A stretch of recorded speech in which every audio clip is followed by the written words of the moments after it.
Hello mga kainday! Another day, another vlog po tayo. Cooking na naman tayo ng ating ulam. Yan ang ating ulam for dinner.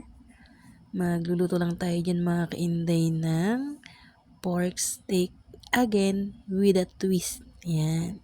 Para maiba naman ng kaunti mga kainday. Ayan siya, paano mag pork steak. Siyempre, pa-fried muna natin yung ating pork na minarinate kanina. Both side ay ating pagbabrownin, and then after nun, ilalagay na natin yung ating sauce na pinagmarinatan. Ayan, syempre, pakukulaan pa rin natin mga kainday, at habang kumukulo yan, mekos, at syempre nilagay na rin natin yung ating onion. Ayan ang ating sa simpleng dinner, pork steak tayo. Ayan, mekos, and then titikman na natin kung okay ang lasa. It's so yummy naman mga kainday. Thank you for watching. Maraming salamat sa suporta. Bye-bye.